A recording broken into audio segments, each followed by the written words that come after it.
Chers amis de Saint-Antoine, bienvenue. Bon lundi.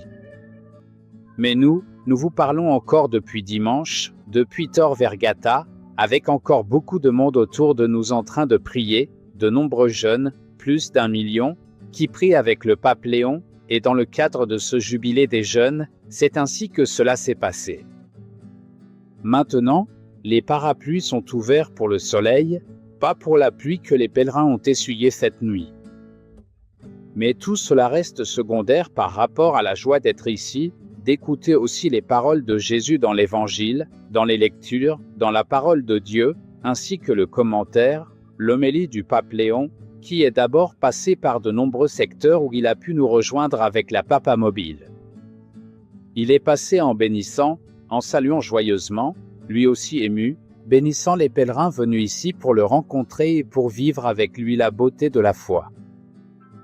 Dans son homélie, le pape est revenu sur l'évangile d'Emmaüs, qui avait été au centre de la veillée. Puis il a évoqué l'évangile du jour. Vous voyez le vert des pèlerins avec le t-shirt du jubilé, Verte Espérance, ce n'est pas un hasard, et aussi le vert de la couleur liturgique de la messe ordinaire, mais en réalité aujourd'hui, ici à Tor Vergata, c'est extraordinaire. Le pape nous a souhaité bon chemin, car il y a aussi un chemin à parcourir pour rentrer chez nous, dans nos pays. Je ne sais pas si tous les pays du monde sont représentés, mais à en juger par les drapeaux, il y en a assurément énormément.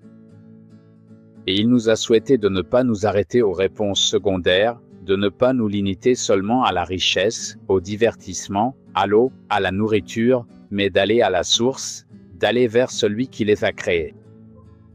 Il nous a de nouveau proposé la figure de Saint Augustin, comme celle d'un chercheur de Dieu qui, lorsqu'il l'a rencontré, a vraiment donné un tournant décisif à sa vie. Et cela, tout comme le souhait d'un bon cheminement en tant que disciple d'Emmaüs, avec le ressuscité à nos côtés, c'est le vœu que nous nous adressons aussi à nous-mêmes. Et nous nous donnons rendez-vous le 11 août pour le redépart depuis Lyon. Pour l'instant, c'est tout depuis Rome. Je vous salue ici depuis Rome et nous nous reverrons en marchant en France, en direction de Padoue, dans ce grand pèlerinage jubilaire dont vous faites partie.